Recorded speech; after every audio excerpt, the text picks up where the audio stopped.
Hello friends, मैं हूं केसी। आप देख रहे हैं ट्रेडर केसी। निफ्टी और निफ्टी बैंक की वीकली और इंट्राडे एनालिसिस में आपका स्वागत है। आपके डिस्प्ले पर बैंक निफ्टी का वीकली चार्ट है। ठीक है, अब वीकली चार्ट के हिसाब से आपको यहाँ पे नजर आ रहा होगा कि एक शूटिंग स्टार कैंडल बना है और यहाँ से डाउन साइड जाएगा। लेकिन इसके पहले मैं आपको कुछ चीजें बताना चाहूंगा। मैंने लास्ट एनालिसिस में क्या कहा था कि मार्केट अब ये जो जोन है यहाँ से डाउन साइड का पोजीशन ले सकता है, तो यहाँ पे अब बाय की पोजीशन ज्यादा देर तक नहीं रखेंगे। अब आपको देखने को मिला होगा कुछ दिनों से सेलिंग आ रही है। यहाँ जब नीचे आता है यहाँ पे सेलिंग की पोजीशन नहीं रखेंगे। ऐसा हमने एनालिसिस कई बार किया और यहाँ पे सेलिंग की जगह बाइंग आई। जब भी ट्रेंड लाइन के पास में जाता है मार्केट, तो आपको अपनी पोजीशन से बाहर आ जाना होता है। यही आपकी रूल एंड रेगुलेशन के ऊपर आता है। अगर आप इसको फॉलो नहीं करेंगे तो वो आपको लॉस ही कराएगा। ठीक है, तो ये एनालिसिस पहले ही मैंने की थी। अब आपको मैं ये एनालिसिस बताता हूं आज का, आने वाले हफ्ते के लिए। इसको देखने से पहले एक बार ग्लोबल मार्केट को देख लेते हैं। ग्लोबल मार्केट के हिसाब से आपको दिख रहा होगा ये मनी कंट्रोल की साइट है। यहाँ पे bearish Dow Jones, bearish S&P, neutral Nasdaq. ठीक है, यहाँ कितना कितना पॉइंट है? 475 पॉइंट, 75 पॉइंट, 270 पॉइंट। ठीक है, and gift Nifty 134 point down दिखा रहा है।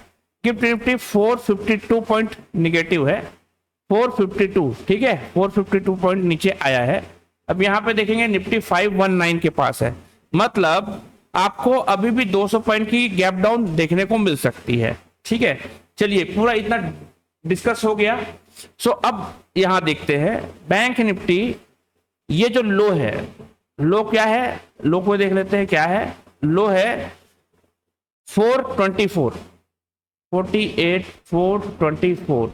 इसके नीचे सस्टेन करने लग जाता है, वन डे क्लोजिंग कर देता है, तो हमको ये आने वाले दिन में डाउन साइड का फ्लो करता हुआ दिख सकता है। ठीक है, जो कि 47,500 तक का टारगेट, पहला टारगेट देगा। ओके, आपको समझ में आ गया होगा जो मैं चीज कहना चाह रहा हूं। ठीक है, मान लो मार्केट इसी जगह के पास में नेक्स्ट वीक का कैंडल बनता है, तो आपको थोड़ा सा ज्यादा सतर्क होना पड़ेगा। ठीक है, मान लो मार्केट इसके ऊपर निकल जाता है, इस वीक के हाई के ऊपर, तो आपको फिर मार्केट डाउन साइड आता हुआ नहीं दिखाई देगा। लेकिन सेलर यहाँ पे ज्यादा पैसा कमाएंगे, ना कि बायर। सेलर मतलब ऑप्शन सेलर। हम ऑप्शन ट्रेडिंग ज्यादा करते हैं, इसलिए ऑप्शन सेलिंग की बात कर रहे हैं। ओके, नाउ यहां से आपको कंडीशन पूरी क्लियर नजर आ गई होगी क्या पिक्चर होगा। तो हम यहाँ के डाउन साइड के लिए ज्यादा प्ले करने की कोशिश करेंगे। चलिए डेली टाइम फ्रेम में लगाता हूं। डेली टाइम फ्रेम के हिसाब से लास्ट डे की क्लोजिंग से नीचे कैंडल ने क्लोजिंग दी है, लास्ट 2 डे के लो के नीचे हमने क्लोजिंग दी है। इसका मतलब यह है कि यहाँ पे सेंटिमेंट थोड़ा बियरिश हो चुका है। मार्केट गैप डाउन ओपन होने की चांसेस ज्यादा है, तो मार्केट यदि गैप डाउन होता है तो थोड़ा देर प्राइस एक्शन का वेट करें, क्योंकि मार्केट ओपन होते ही एक बार रिवर्स करके फिर से शट डाउन आ सकता है, जैसा कि लास्ट डे हुआ था, ये वाले दिन पे हुआ था।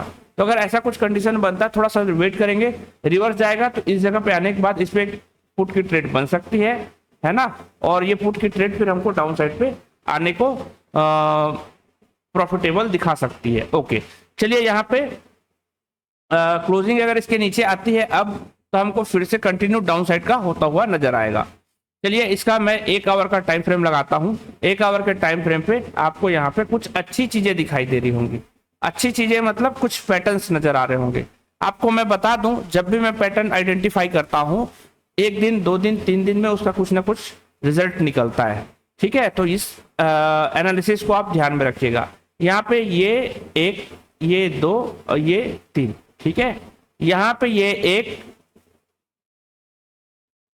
एक सेकंड, पेन में कुछ प्रॉब्लम है। ओके, तो यहां पे ये एक हेड एंड शोल्डर पैटर्न, ये शोल्डर होगा, ये शोल्डर होगा, ये हेड होगा, ये नजर आ रहा है। तो टारगेट कहां तक हो सकता है? पहला टारगेट होगा आपका 48,200, जो कि डे पे पूरा कर सकता है। दूसरा होगा 48,000, तीसरा होगा 47,500, ये बड़ा टारगेट होगा। 3 टारगेट आपको डाउन साइड पे देखने को मिल सकते हैं। होप सो आपको मेरी पूरी एनालिसिस यहाँ पे देखने को मिल गई होगी। मान लो मार्केट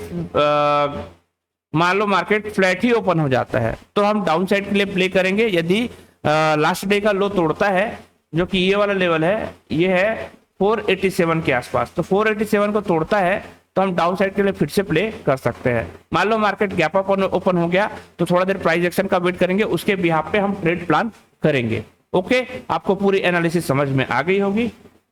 चलिए 5 मिनट हो चला है, निफ्टी की भी एनालिसिस कर लेते हैं। निफ्टी की वीकली एनालिसिस क्या हो सकती है वो आप देखते हैं। यहाँ पे निफ्टी का मैं लगाता हूँ वीकली चार्ट। वीकली चार्ट के हिसाब से आपको अभी यहाँ पे कुछ नजर नहीं आ रहा होगा।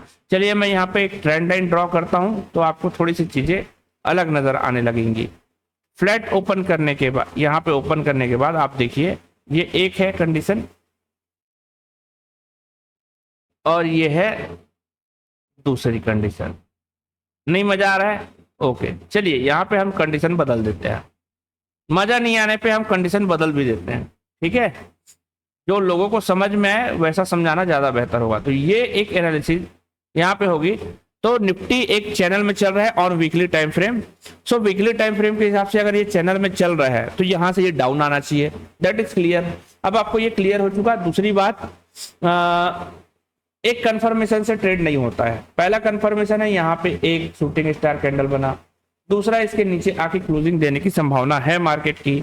2 हो गया, क्यों? क्योंकि गैप डाउन ओपन होगा इसकी संभावना है। इसके नीचे क्लोजिंग देता है तो मार्केट डाउन आएगा। तीसरा, ये चैनल में चल रहा है तो यहाँ पे मार्केट बेयरिश हो सकता है।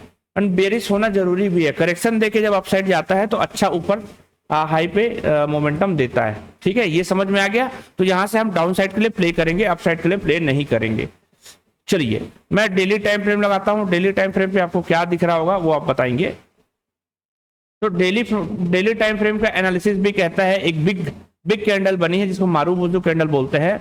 यदि मारुबुजु कैंडल ऐसी बन रही है इसका मतलब यह है कि यहाँ से डाउन आना संभव है। मान लो मार्केट इसके नीचे चलती है, इसके नीचे ओपन होगी, ये तो पता है हमको। इसी के आसपास में ओपन होती है, इसके नीचे ओपन होती है और करेक्ट करती है और इसके लो के पास में आती है। मतलब आज जो क्लोजिंग हुई है, लास्ट डे जो क्लोजिंग हुई 22,519, उसके पास आ जाती है मार्केट, फिर से रिवर्स करती है। तो यहाँ पे एक ट्रेड पंच किया जाएगा जिसका आपको टारगेट देखने को मिल सकता है डेली बेसिस पे। वो है, एक सेकेंड,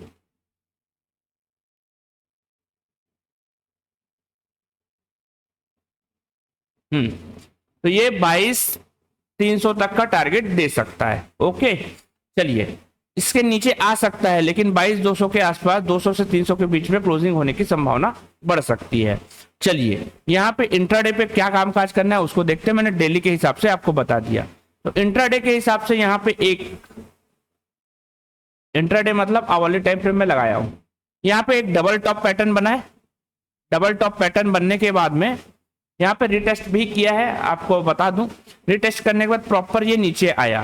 तो मान लो मार्केट इस फ्लैट, यहाँ पे फ्लैट ओपन होता है जिसकी संभावना कम है, फ्लैट ओपन होता है तो यहाँ थोड़ा देर प्राइस एक्शन के लिए वेट करेंगे। उसके बाद जब मार्केट लास्ट डे के लो को क्रॉस करता है नीचे की साइड पे तो यहाँ पे ट्रेड पंच किया जा सकता है जो कि हमको 22,400 तक का टारगेट आसानी से दे देगा।